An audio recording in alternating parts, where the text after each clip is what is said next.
जय हिंद दोस्तों। Nalanda IAS academy के इस ऑनलाइन सेशन में आप लोगों का स्वागत है। देखें कि द हिंदू न्यूज़पेपर से कैसे क्वेश्चन बनाया जा सकता है और कैसे हमें नोट्स बनाने चाहिए। तो पहली न्यूज़ जो आई है वो इन्फ्लेशन से रिलेटेड है कि जून महीने में जो इन्फ्लेशन जो है वो 6% से ज़्यादा है। आपको मैं बता दूं कि इन्फ्लेशन यानी महंगाई, आरबीआई जो है उसने एक टारगेट फिक्स किया हुआ है, वो है 4% का।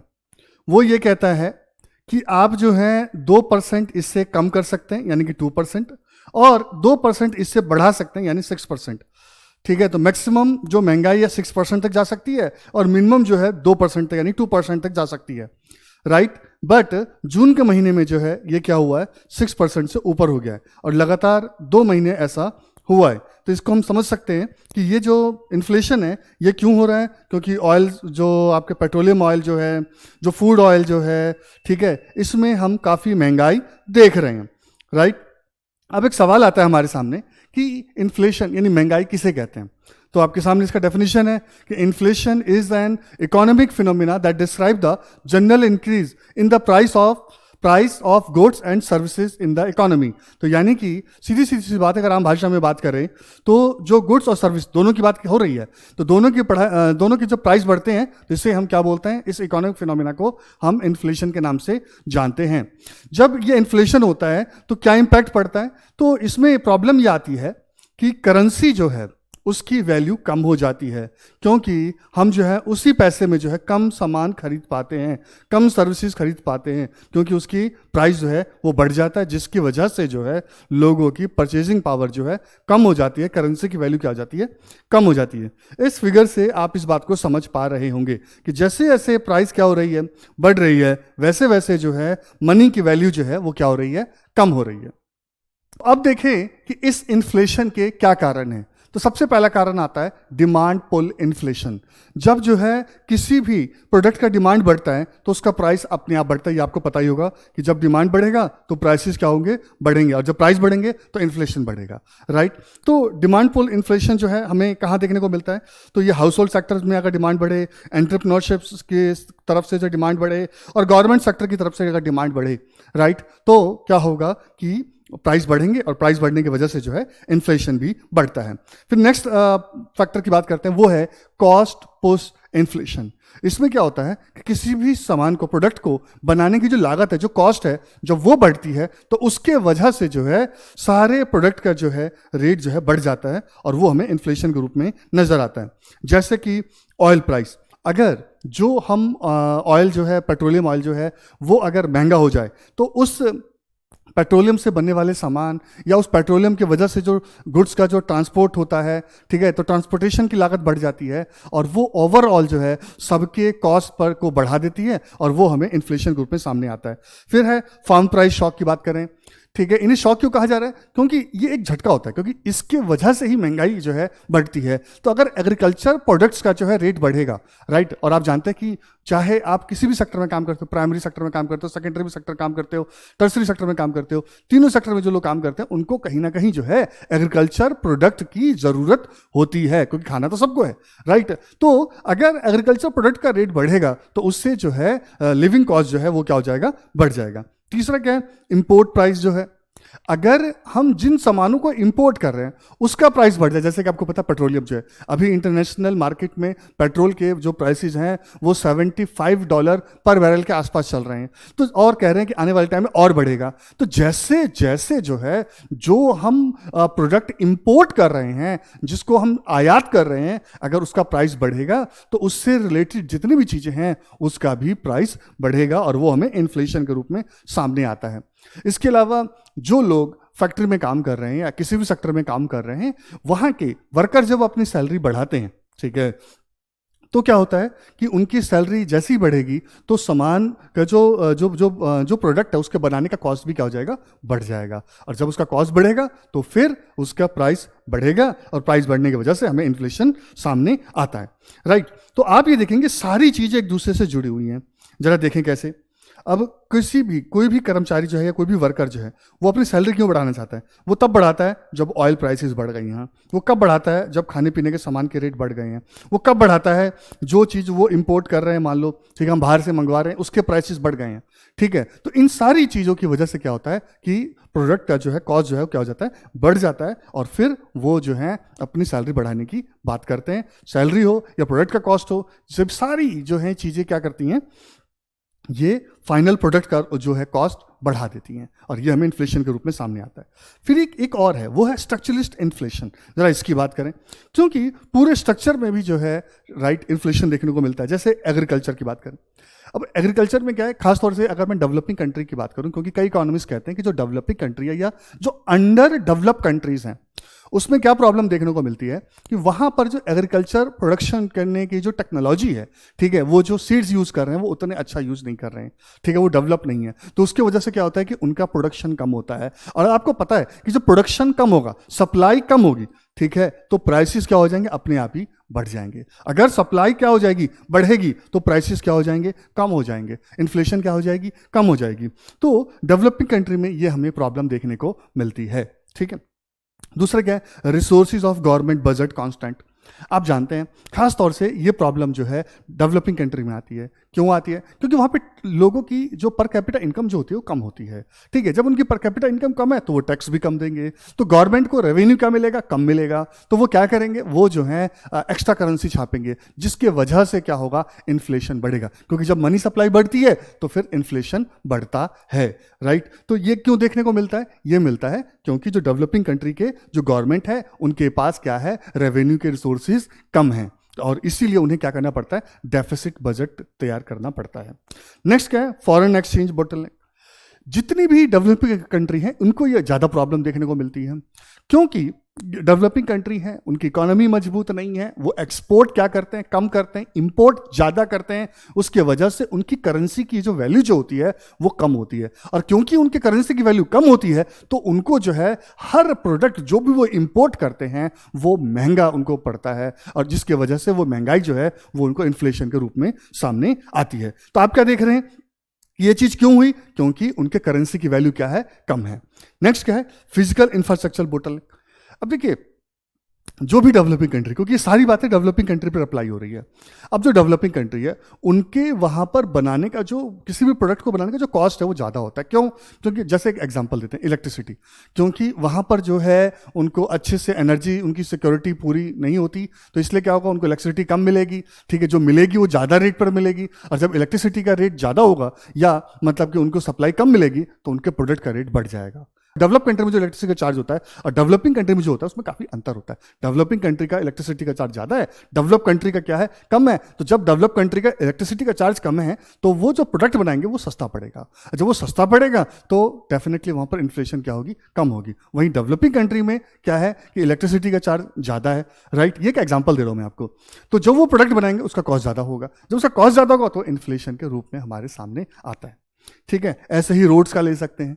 ठीक है, कि जो डेवलप कंट्री वहां पर इंफ्रास्ट्रक्चर इतना बढ़िया होता है, चाहे वो रेलवे का हो, चाहे वो रोड का हो, चाहे वो एयर ट्रांसपोर्ट हो, वो इतना फास्ट वहां काम करता है, वो कंपैरेटिवली इतना सस्ता पड़ता है कि जिससे की वजह से जो है प्रोडक्ट का रेट क्या होता है, कम होता है। बट डेवलपिंग कंट्री में क्योंकि इंफ्रास्ट्रक्चर डेवलप नहीं होते हैं तो इसलिए जो भी वो प्रोडक्ट बनाते हैं उसका रेट क्या हो जाता है, ज़्यादा पड़ता है, क्योंकि उनको फिजिकल इंफ्रास्ट्रक्चर डेवलप ना होने की वजह से जो है काफ़ी नुकसान झेलना पड़ता है। एनीवे, अब इस इन्फ्लेशन का इम्पैक्ट क्या पड़ता है, तो सबसे पहले देखते हैं इंडस्ट्रियल सेक्टर पे। मैं आपको अभी मैंने आपको बताया कि इंडस्ट्रियल सेक्टर पे क्या फर्क पड़ता है कि जब उनको लेबर का कॉस्ट ज़्यादा देना पड़ता है, रॉ मटेरियल का कॉस्ट ज़्यादा देना पड़ता है, तो डेफिनेटली वो जो भी प्रोडक्ट बनाएंगे वो क्या होगा, एक्सपेंसिव होगा, महंगा होगा, और उनका जो है प्रॉफिट मार्जिन क्या हो जाएगा, कम हो जाएगा। ठीक है जी। नेक्स्ट क्या है, फाइनल कंज्यूमर। मैंने अभी आपको बताया कि जब जो भी इंडस्ट्रियल सेक्टर सामान बनाएगा, ठीक है, और वो उनको महंगा पड़ेगा तो वो क्या करेंगे, वो जो है उस प्राइस को फाइनल कंज्यूमर को ट्रांसफर कर देते हैं। जैसे एग्जांपल, अगर कोई इंडस्ट्री है, टाटा जो है मान लीजिए फ़ोन बना रही है, ठीक है जी, फ़ोन बना रही है, तो अगर उनको जो है कोई मतलब रॉ मटेरियल सस्ता पड़ता है, ठीक है, लेबर सस्ता पड़ता है, तो वो सपोज करो वो मोबाइल फ़ोन जो है 2000 जो बना रहे हैं, लेकिन अब उन्हें क्या हुआ, लेबर महंगा मिला, उन्हें रॉ मटेरियल जो है महंगा मिला, उन्हें पेट्रोलियम वगैरह ये सारी चीज़ें महंगी पड़ी, तो उसकी वजह से यही फ़ोन का जो कॉस्ट है वो क्या हो जाएगा, 2500 हो जाएगा। तो यानी उन्होंने क्या किया, ये जो बढ़ा हुआ जो कॉस्ट है वो किसको ट्रांसफर कर दिया, वो कंज्यूमर को ट्रांसफर कर दिया, फाइनल कंज्यूमर को ट्रांसफर कर दिया। अब फाइनल कंज्यूमर को वही चीज़ क्या मिली, महंगी मिली, ठीक है, और उससे क्या होगा कि जब महंगाई होगी तो उनकी परचेसिंग पावर क्या हो जाएगी, कम हो जाएगी। एनीवे, नेक्स्ट क्या है, इन्वेस्टमेंट। अब देखें, जब इन्फ्लेशन होता है किसी भी इकोनॉमी में जो है, तो वहां पर क्या आ जाता है, स्लो डाउन आ जाता है। क्या आ जाता है, स्लो डाउन आ जाता है, जिसके वजह से चाहे डोमेस्टिक या चाहे इंटरनेशनल प्लेयर्स हों, उन दोनों को जो है इन्वेस्टमेंट करने में मजा नहीं आता, वो डिस्करेज होते हैं कि भाई यहाँ तो इस इकोनॉमी में क्या है, स्लो डाउन आया हुआ है, तो वो जो है क्या करेंगे, इन्वेस्टमेंट नहीं करेंगे। नेक्स्ट क्या है, बैलेंस ऑफ पेमेंट। अब देखिए, फिर आपको देखिए ये सारी चीज़ एक दूसरे से किस तरह से जुड़ी हुई हैं। जैसे ही प्राइस बढ़ेंगे तो क्या हो जाएगा, एक्सपोर्ट कम हो जाएगा, क्योंकि जैसे ही हमारे यहाँ सामान महंगा मिलेगा तो जो बाहर से कंट्री के जो लोग हैं, क्योंकि आपको पता है कि प्राइस बढ़ता है तो डिमांड क्या हो जाता है, कम हो जाता है, डिमांड कम होगा तो एक्सपोर्ट कम हो जाएगा, ठीक है। अच्छा, फिर देखें इंपोर्ट जो है वो क्या हो जाता है, जरा उसको देखें थोड़ा सा, ठीक है, क्योंकि हमारी करेंसी की वैल्यू क्या होती जा रही है, गिरती जा रही है, ठीक है, तो वो हमें क्या हो जाएगा, सस्ता पड़ेगा, ठीक है, ये भी थोड़ा सा ध्यान देना है, ठीक है। तो अब देखें क्यों, मतलब जरा फिर से देखें जरा, क्योंकि अगर हमारे यहाँ पे सामान महंगा मिल रहा है तो हम क्या करेंगे, उसको इंपोर्ट करेंगे, क्योंकि इंपोर्ट करने में वो सामान हमें सस्ता पड़ेगा। क्यों पड़ेगा, क्योंकि बाहर में जो है, बाहर के देशों में जो है ये प्रॉब्लम नहीं है, तो इसलिए उनका सामान सस्ता पड़ेगा, इसीलिए हम इंपोर्ट को क्या करेंगे, बढ़ाएंगे। नेक्स्ट देखें, अब आपका हमारा जो है एक्सपोर्ट क्या है, कम है, इंपोर्ट क्या है, ज्यादा है, तो इसके वजह से जो है हमारा करंट अकाउंट डेफिसिट हो जाएगा, और ये करंट अकाउंट डेफिसिट जो है बढ़ता जाएगा। क्यों, क्योंकि हमारा एक्सपोर्ट कम है और इंपोर्ट ज्यादा है। ये सारा इंपैक्ट हमें इकोनॉमी में क्यों देखने को मिलता है, इन्फ्लेशन की वजह से।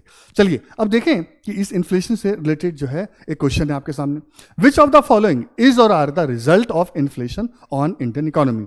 फर्स्ट है, the profit margin of companies will decrease, ठीक है, ये आपको बताना है इन्फ्लेशन का रिजल्ट, ठीक है। तो कह रहे हैं कि प्रॉफिट मार्जिन जो है कंपनी का क्या हो जाता है, कम हो जाता है। दूसरा, current account deficit will increase, ठीक है, कि करंट अकाउंट डेफिसिट क्या हो जाएगा, बढ़ जाएगा। तीसरा क्या, domestic and international investment will discourage. आपको बताना है कि इन तीनों में से कौन कौन सा जो इन्फ्लेशन का रिजल्ट है। अगर फर्स्ट एंड सेकंड जो है करेक्ट है, रिजल्ट है, तो आंसर ए होगा। सेकंड और थर्ड रिजल्ट है तो आंसर बी होगा। फर्स्ट और थर्ड रिजल्ट है सही है तो सी होगा, और अगर सभी सही है तो आंसर डी होगा, ठीक है। मैंने अभी आपको समझाया, तो आंसर क्या होगा, डी, क्योंकि मैंने आपको अभी बताया था कि जैसे महंगाई बढ़ती है तो कंपनी का जो प्रॉफिट मार्जिन है वो कम हो जाता है, ठीक है। करंट अकाउंट का डेफिसिट क्या हो जाएगा, बढ़ जाएगा। क्यों, क्योंकि अभी बताया मैंने आपको, एक्सपोर्ट क्या हो जाता है, कम हो जाता है, और इंपोर्ट क्या हो जाता है, बढ़ जाता है, तो जिसकी वजह से डेफिसिट जो है बढ़ता जाता है। और जब आपका जो है स्लो डाउन है इकोनॉमी में इन्फ्लेशन की वजह से, तो जो डोमेस्टिक प्लेयर हैं, इंटरनेशनल प्लेयर हैं, वो इन्वेस्टमेंट करने से क्या होते हैं, डिस्करेज होते हैं, वो नहीं करते। नेक्स्ट क्वेश्चन पे जाते हैं, नेक्स्ट टॉपिक पे जाते हैं। अभी जून जुलाई में एक और प्रॉब्लम देखने को मिलती है इंडिया में, वो क्या है, लाइटनिंग स्ट्राइक की जो है, बिजली गिरती है, ठीक है, जिससे जो है लोगों को काफ़ी दिक्कत आती है। इस फिगर की बात करें तो इसमें जो है आमेर फोर्ट की बात की गई है, आमेर फोर्ट की बात की गई है, ठीक है। आमेर फोर्ट आपको पता ही होगा कि ये आमेर फोर्ट जयपुर के पास है, ठीक है। इसको मीनाज ने इसको बनाया था, ठीक है जी, और बाद में इसको राजा राम सिंह ने इसको बनाया ओरिजिनली, एंड देन इसको जो है राजा जय सिंह, सवाई राजा जय सिंह ने जो है इसको कंप्लीट किया था।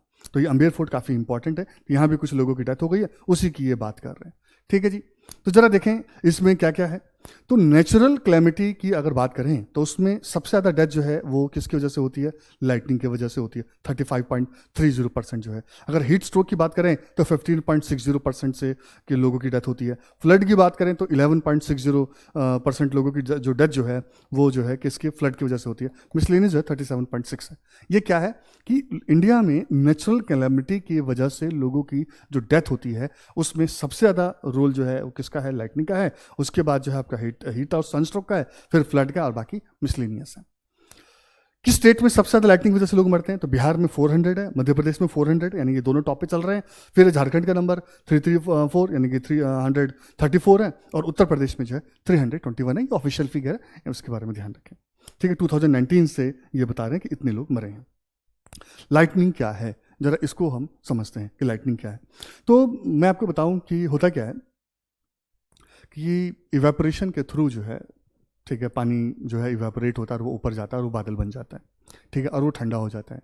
तो जब वो ठंडा होता है तो उसमें जो है पानी की बूंदें जो हैं वो बर्फ़ टाइप की जो हो जाती हैं, ठीक है, वो एक दूसरे से टकराती हैं। तो जब वो टकराती हैं तो उसमें चार्ज हो जाता है। तो चार्ज में होता है तो क्या होता है कि ऊपर जो है वो प्लस होता है और नीचे जो है क्या होता है, माइनस होता है। ऐसा क्यों? क्योंकि ऊपर जो है बड़ी बूंदें होती हैं और नीचे जो है छोटे छोटे आपके बूंदें होती हैं, ठीक है, या बर्फ़ होते हैं आपके, तो उसमें माइनस चार्ज होता है। ठीक है जी, क्लियर है, आई बात समझ में? अब जरा ध्यान दें क्या है कि क्योंकि इसमें माइनस है और माइनस चार्ज है आपका, और नीचे जो लैंड में जो है आपका लैंड हो गया या पेड़ हो गया, वहाँ पे पॉजिटिव चार्ज होता है। तो फिर जब इनमें क्या होता है, डिस्चार्ज होता है जब इनके जो है, तो उसके वजह से जो है लाइटनिंग क्रिएट होती है, राइट। तो जरा देखें कि इसमें कितने तरह की हमारे पास लाइटनिंग है, ठीक है। तो इसमें देखें क्लाउड लाइटनिंग, ये आपके सामने है। इसमें क्या होगा कि एक ही बादल में जो है पॉजिटिव और नेगेटिव चार्ज आपस में जब टकराते हैं, ठीक है, तो उसके वजह से जो है उनमें क्या होता है, लाइटनिंग क्रिएट होती है। बट इसमें साउंड नहीं आता, ये ध्यान रखना है। ये हल्का होता है, दिखता है लेकिन साउंड नहीं क्रिएट होता है। दूसरा क्या है, क्लाउड टू क्लाउड लाइटनिंग। इसमें क्या होगा कि ऊपर जो है बड़े बादल होंगे, नीचे जो है छोटे बादल होंगे, ठीक है। और अगेन जो नीचे जो है छोटे बादल हैं तो उसमें माइनस चार्ज है, ऊपर जो है बड़े बादल है इसमें प्लस चार्ज है। ये आपस में जो है जब इनका चार्ज डिस्चार्ज होता है तो क्या होता है, लाइटनिंग क्रिएट होती है। इसको बोलते हैं cloud to cloud lightning. Third क्या है आपका, cloud to ground lightning. Again जो आपके सामने है कि ये बादल है, ठीक है, ऊपर जो है पॉजिटिव है, नीचे क्या है, नेगेटिव है, ठीक है। और इधर हम बात करें तो ज़मीन पर जो है या पेड़ पौधे जो हैं ये प्लस हैं, तो जब आपस में इनका क्या होता है, ठीक है, चार्ज ये डिस्चार्ज होता है या आपस में मिलते हैं तो फिर लाइटनिंग क्रिएट होती है। और ये सबसे ज़्यादा जो लास्ट टू जो है ये काफ़ी खतरनाक होते हैं क्योंकि बहुत ही ये डेंजरस होते हैं। इस पोजीशन के ही थ्रू जो है हम लाइटनिंग में बच सकते हैं, तो ये ज़रा ध्यान रखना। लेकिन थोड़ा सा और देखें कि लाइटनिंग से बचने के लिए हमें क्या क्या करना चाहिए, ठीक है। तो सबसे पहली बात तो ये कि आप जब अगर खुली जगह पर हैं तो सबसे पहले जो है किसी आप जो है कंक्रीट मकान में आ जाएं, ठीक है। अगर गाड़ी में आ जाएं, ठीक है, तो आपके बचने के चांसेस बढ़ जाते हैं। दूसरी बात, ज़मीन पे ना लेटें, ये ध्यान रखना है आपने, ठीक है। तीसरी बात, किसी भी पेड़ या किसी क्लिफ या किसी क्या बोलते हैं इसे, पोल के पास ना रहें क्योंकि वहाँ पर जो है लाइटनिंग स्ट्राइक होने के चांसेस ज़्यादा हैं, ठीक है। मोबाइल का यूज़ ना करें, ठीक है, या फिर कोई सेल्फी लेने की कोशिश ना करें क्योंकि अभी देखने को मिला है कि ज़्यादातर लोगों ने जो है सेल्फी स्टिक से वो अपनी जो है क्या ले रहे थे, सेल्फी ले रहे थे और उसी टाइम लाइटनिंग की वजह से उनको काफ़ी दिक्कत आ गई, ठीक है। तो इस बात का आपने ध्यान रखना है, राइट। और कोई भी जो है इलेक्ट्रिक गैजेट से आपको क्या रहना है, दूर रहना है, ये भी ध्यान रखना है। नहाना नहीं है उस टाइम पर, ठीक है, ये भी ध्यान रखना है आपने। तो इस तरह की चीज़ों को अगर आप ध्यान रखें तो आप क्या कर सकते हैं, लाइटनिंग स्ट्राइक से बच सकते हैं। अब आपके सामने क्वेश्चन है, which of the following sequence is correct about the deaths according to the National Crime Record Bureau from 2019 in the country attribute to forces of nature. तो ये बता रहे कि नेचुरल फोर्सेस की वजह से जो डेथ हुई है, तो आपको बताना कि सबसे ज़्यादा डेथ किस वजह से हुई है। तो ऑप्शन ए में दे रखा है फ्लड, फिर है हीट, फिर है लाइटनिंग। ऑप्शन बी में है लाइटनिंग फर्स्ट है, हीट सेकंड है, फ्लड जो है थर्ड नंबर पे है। सी में क्या है, फ्लड फर्स्ट नंबर पे है, लाइटनिंग सेकंड नंबर पे है, हीट थर्ड नंबर पे है। डी में क्या है, हीट फर्स्ट नंबर पे है, लाइटनिंग सेकंड नंबर पे है, फ्लड थर्ड नंबर पे है। अब आपको बताना है कि कौन सा सही है। जैसे कि मैंने आपको अभी बताया था, तो आंसर क्या होगा इसका बी, क्योंकि लाइटनिंग से सबसे ज़्यादा होता है। वैसे मतलब कि लोगों को लगता होगा, अभी बारिश का सीजन भी है, कि फ्लड से लोग सबसे ज़्यादा मरते होंगे, लेकिन यहाँ पर पता चलता है कि फ्लड से सबसे कम लोग मर रहे हैं, ठीक है। तो शायद इसका रीज़न ये हो सकता है कि ऑफिशियल जो डाटा जो है उसकी वजह भी एक हो सकती है। लेकिन ध्यान रखना, ऑफिशियल डाटा की बात करें तो लाइटनिंग से सबसे ज़्यादा लोगों की डेथ होती है इंडिया में। अब एक और न्यूज़ आया आपका कि कोविड की वजह से जो है जो एनबीएफसी जो है, ठीक है, जो इनकी काफ़ी प्रॉब्लम आ रही है क्योंकि इनकी जो लोन कलेक्शन जो है वो नहीं हो पा रहा है, ठीक है। तो जरा देखिए एनबीएफसी की फुल फॉर्म क्या है, नॉन बैंकिंग फाइनेंशियल कंपनीज या कॉर्पोरेशंस, ठीक है। तो इनको काफ़ी प्रॉब्लम आ रही है। तो अब ये बता रहे हैं कि 3 फैक्टर ऐसे हैं जो कि इनकी लिक्विडिटी को सपोर्ट कर सकते हैं। पहला क्या है कि गवर्नमेंट के स्कीम्स के थ्रू लोगों के हाथ में पैसा है और फिर वो जो है अपने लोन दें। दूसरा क्या है कि ये जो है अपने लोन की जो रिकवरी जो है उसको बेटर करें। लाइक कैसे बेटर कर सकते हैं, उनको रेगुलर फ़ोन करें, उनको रिमाइंड कराएं या उनके साथ जो है अच्छे से सेटल करें, ठीक है, कि ताकि उनको कम देना पड़े, उनको अच्छे ऑफर दें। जब वो अच्छे ऑफर देंगे तो फिर जो है लोग जो है ज़्यादा से ज़्यादा अपने लोन को सेटल करने की कोशिश करेंगे, ठीक है। तो इससे भी चीज़ें हो सकती हैं। और थर्ड क्या है कि भाई कम से कम अभी लोन दो आप, क्योंकि अभी पता है कि इकोनॉमिक कंडीशन ठीक नहीं है, तो लोन कम दें ताकि जो है रिकवरी की प्रॉब्लम ना आए। तो ये 3 बातें बताई हैं। लेकिन हमारे मन में एक सवाल आता है, वो ये कि एनबीएफसी है क्या। तो जरा देखें, आरबीआई ने ये एनबीएफसी की डेफिनेशन दिया, a non banking financial company. पहली बात, एनबीएफसी का फुल फॉर्म पता लग गया आपको। ये क्या है, कंपनी जो है कंपनीज एक्ट के अंडर रजिस्टर्ड होती है। 2 बातें पता लग गई आपको। ये क्या करती है, ये जो है बिजनेस लोन देती है, ठीक है। ये क्या करते हैं, शेयर, स्टॉक, बॉन्ड, डिबेंचर वगैरह, सिक्योरिटीज वगैरह जो गवर्नमेंट इश्यूज करते हैं, उसमें जो है ये क्या करते हैं, उसको सेल परचेज करते हैं, ठीक है। तो ये भी पता लग गया आपको जो, ठीक है। लेकिन अब एक अगली बात आती है, वो ये कि कौन सी चीज़ें जो हैं एनबीएफसी में नहीं आती हैं। तो जरा उसको देखें कि क्या नहीं आती हैं, ठीक है। वो चीज़ सबसे ज़्यादा और मायने रखती है। तो क्या नहीं आती हैं, तो ये कह रहे हैं कि कोई भी जो एग्रीकल्चर एक्टिविटी में है वो नहीं आएंगी, वो एनबीएफसी में नहीं कहलाएगी। कोई इंडस्ट्रियल एक्टिविटी कोई कंपनी कर रही है तो वो नहीं कहलाएगी। कोई गुड्स और सर्विस का सेल परचेज कर रहा है वो नहीं कहलाएगा। लेकिन हाँ, अगर सिक्योरिटीज का कर रहे हैं, शेयर्स का कर रहे हैं, बॉन्ड्स का कर रहे हैं, तो वो एनबीएफसी है, ठीक है। कोई अगर कंस्ट्रक्शन हो रहा है, ठीक है, तो वो नहीं है एनबीएफसी, ठीक है। तो ये ध्यान रखना है, राइट, कि कौन सी एनबीएफसी है और कौन सी नहीं है, क्योंकि यूपीएससी ये भी क्वेश्चन आप लोगों से पूछ सकता है। अब आपके सामने, which of the following statement is or are not correct about NBFC. जरा ध्यान दे, नॉट की बात की गई है। तो NBFC can not accept demand deposit, क्योंकि जरा ध्यान दें कि बैंकिंग जो बॉडीज जो होती हैं वो कौन सी होती हैं, उसमें 2 क्वालिटीज होती हैं। एक तो वो डिमांड डिपॉजिट जो है वो एक्सेप्ट करता है, और दूसरा जो है वो लोन दे सकता है। लेकिन जो एनबीएफसी जो है, ठीक है, क्या वो डिमांड डिपॉजिट एक्सेप्ट करते हैं, ये आपको बताना है। दूसरा, NBFC is not incorporated under companies act of 1956, कि भाई कंपनीज एक्ट में वो नहीं आते हैं। तीसरा, the deposit with NBFC are not insured, ठीक है, कि अगर आपने जो एनबीएफसी में जो भी डिपॉजिट दिया वो इंश्योर नहीं है, ठीक है, क्योंकि बैंक में तो इंश्योर होता है। NBFC do not form part of the payment and settlement system, वो उसका पार्ट है या नहीं है, ये आपको बताना है। ये कह रहे हैं कि नहीं है। अब आपको बताना है कि इसमें से कौन सा गलत है। तो मैंने अभी आपको बताया था कि ये कंपनीज एक्ट से क्या होते हैं, आपके इससे जुड़े होते हैं ये, जबकि ये कह रहे हैं कि इनकॉर्पोरेटेड नहीं है। तो ये आंसर क्या हो गया इसका, गलत हो गया। तो आंसर क्या होगा इसका, बी, ये स्टेटमेंट गलत हो गया। एक और दे रखा है जी, नेक्स्ट न्यूज़ जो है, आपको पता है कोविड की वजह से जो है सिर्फ इकोनॉमी पे नहीं, पॉलिटिकल सिस्टम पर भी इम्पैक्ट पड़ा है। हाउसेज चलाना काफ़ी मुश्किल हुआ। तो पहले क्या होता था कि जो है 2 शिफ्ट में हाउसेज चलते थे, ठीक है। लेकिन अब क्या किया है इन्होंने, मतलब कि प्रेस कॉन्फ्रेंस की और बताएं, अब लोकसभा और राज्यसभा जो है साइमल्टेनियसली चलेगा। अब उसको जो है अलग अलग शिफ्ट में करने की जरूरत नहीं है। दूसरी बात क्या बताइए कि भाई हम ये इसलिए करवा रहे हैं क्योंकि ज़्यादातर जो आपके मेंबर हैं, एमपी जो हैं लोकसभा के और राज्यसभा के, वो वैक्सीनेटेड हो गए हैं। और जो नहीं हो पाए तो क्योंकि ज़्यादातर जो है मेडिकल वजह से, क्योंकि आपको पता है लिटर्स वगैरह उम्रदराज होते हैं, तो कई उनके मेडिकल कॉम्प्लिकेशंस हैं, तो इस वजह से वो नहीं ले पाए। अदरवाइज मैक्सिमम लोगों को जो है वैक्सीन लग चुका है। तीसरी बात क्या बताई इन्होंने कि भाई जो सेंट्रल विस्टा प्रोजेक्ट है, जो नया पार्लियामेंट बनाने की बात है, वो टाइम से पूरा होगा, ठीक है। ये सारी बातें स्पीकर साहब जो हैं ओम बिरला, उन्होंने बताया। अब जब देखिए इस पर क्वेश्चन क्या बन सकता है कि भाई कौन सा स्टेटमेंट स्पीकर के बारे में करेक्ट नहीं है। पहला, he or she presided over a joint sitting of the 2 houses of the parliament, कि अगर पार्लियामेंट का, ठीक है, 2 हाउस जॉइंट सिटिंग होता है दोनों हाउस का, तो प्रिजाइड कौन करेंगे, स्पीकर करेंगे। ये आपको बताना सही है कि नहीं है।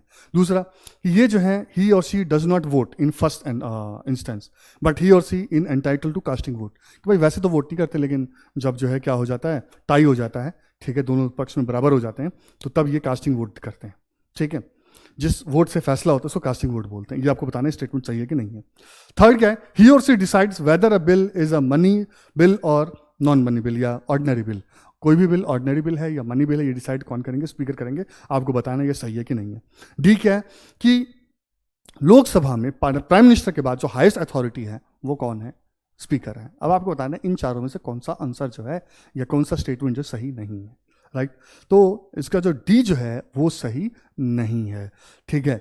मैं आपको बताऊं, स्पीकर जो हैं वो लोकसभा के हाईएस्ट अथॉरिटी होते हैं, ठीक है, पीएम नहीं। क्लियर है कि नहीं।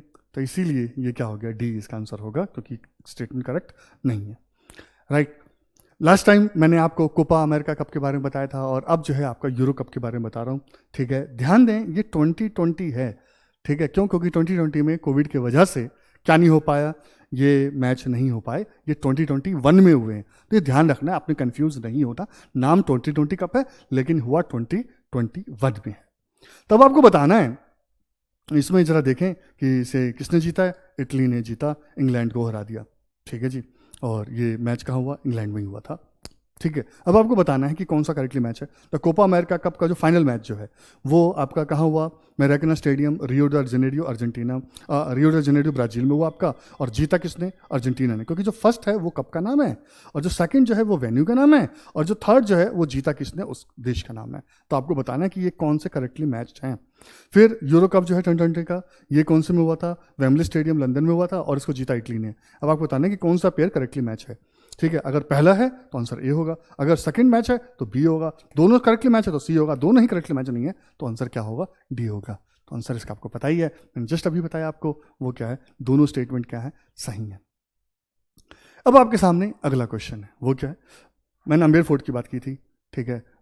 अम्बेर फोर्ट बोलो या आमेर फोर्ट बोलो, ठीक है। अब आपको बताना है इनमें से कौन सा स्टेटमेंट सही नहीं है, और इसका आंसर आपको जो है कमेंट बॉक्स में देना है, ठीक है। लास्ट टू लास्ट टाइम जो है 3-4 बच्चों ने पार्टिसिपेट किया था, उसके बाद जो है 9-10 बच्चों ने पार्टिसिपेट किया। मैं चाहता हूं कि इसकी संख्या बढ़े। आप प्लीज़ क्या करें कि जब आप वीडियो देखते हैं तो आप जो है जीमेल से लॉगिन करें, ताकि आपका जो है कमेंट जो है वो क्या हो, रिकॉर्ड हो सके, आपका जवाब जो है रिकॉर्ड हो सके, ठीक है। तो आपके सामने 4 स्टेटमेंट है कि आमेर फोर्ट जो है जयपुर में लोकेटेड है, दूसरा स्टेटमेंट है it was built by Sawai Raja Jai Singh originally, तीसरा क्या, it is situated near Maota lake, और थर्ड है लास्ट है कि ऑल ऑफ द अबव। ये सभी स्टेटमेंट सही हैं। तो अभी आपने देखा, मैंने आपको बताया था, ठीक है, कि क्या है इसका आंसर, ठीक है। उसमें न्यूज़ में मैंने आपको बताया था, तो आप बता सकते हैं, राइट। एक बात बताओ बच्चों, वो ये है कि हमारा यूपीएससी का प्रीलिम्स का जो टेस्ट सीरीज़ है, ठीक है, वो हमने लॉन्च किया है। अगर आपका टारगेट 120+ मार्क्स को लाना है तो आप हमारी टेस्ट सीरीज़ को ज्वाइन करें। अब देखिए 120 लाना है तो आपको क्या करना पड़ेगा, सबसे पहले हमारे यहाँ पर बेसिक टेस्ट होता है, फिर उसी का दोबारा बेसिक होता है टेस्ट, ताकि आपका फाउंडेशन क्लियर हो। फिर आपका जो है क्या होता है, इंटरमीडिएट लेवल जो है उसका टेस्ट होता है, फिर दोबारा वही टेस्ट होता है। फिर आपका जो एडवांस लेवल पे टेस्ट होता है, फिर दोबारा एडवांस लेवल का टेस्ट होता है। इनके 3, एक ही टॉपिक के आप 6 टेस्ट देते हैं, ठीक है। तो जब आप एक ही टॉपिक के 6 टेस्ट देंगे तो डेफिनेटली आपकी तैयारी उस काफ़ी अच्छी हो जाएगी। लेकिन बाकी जगह क्या होता है कि वो क्या करते हैं कि मान लीजिए कि हिस्ट्री का टेस्ट है, उसके बाद कहेंगे पॉलिटी का टेस्ट के लिए आ जाओ, उसके बाद कहेंगे कि अब इकोनॉमी के टेस्ट के लिए आ जाओ। तो जब आपने हिस्ट्री की तैयारी की वो अच्छे से तैयारी हुई नहीं, फिर पॉलिटी पे आना पड़ा। जब पॉलिटी करो वो भी अच्छे से नहीं हुई, फिर आपको इकोनॉमी पे आना पड़ा। तो आप खुद देखें कि आपको टेस्ट किस तरीके से देना चाहिए, राइट। और आपको पता ही होगा 2018 का आरपीएससी का रिजल्ट आ गया है, तो अब बहुत ही जल्दी नोटिफिकेशन आ सकता है, ठीक है। तो अगर आपको क्लासेस और टेस्ट और पीडीएफ नोट्स चाहिए आरपीएससी से रिगार्डिंग, तो आप हमारे ऑनलाइन कोर्स को ज्वाइन कर सकते हैं। इसके अलावा answer writing skill development programme भी है हमारा, जिसमें आपको जो है रोज़ 2 आंसर लिखने हैं, एक जो है स्टैटिक का होगा और एक जो है करंट टॉपिक पे होगा। तो इससे क्या होगा कि सबसे पहले आपको जो है कम क्वेश्चन लिखकर जो है अपने आंसर राइटिंग स्किल को जो है डेवलप करना चाहिए, यानी कि क्वालिटी, ठीक है, आंसर राइटिंग की क्वालिटी को इंप्रूव करना चाहिए। और जब क्वालिटी इंप्रूव हो जाए उसके बाद हम क्वांटिटी पर ध्यान देंगे, राइट। तो ये सारी चीज़ें आपको जो है हमारी इस answer writing skill development programme के थ्रू मिलती है। और अगर आप ज्वाइन करना चाहते हैं तो इस नंबर पे फ़ोन करें, ठीक है। आई होप आपको हमारा वीडियो पसंद आया होगा, तो इसे प्लीज़ लाइक करें, प्लीज़ लाइक करें, क्योंकि लाइक करने में आप लोग कंजूसी करते हैं, ठीक है। इसे ज़्यादा से ज़्यादा सब्सक्राइब करें और साथ ही साथ अपने दोस्तों के साथ शेयर करें, ताकि सबको जो है इसका फ़ायदा मिले। Thank you very much, God bless you all, जय हिंद।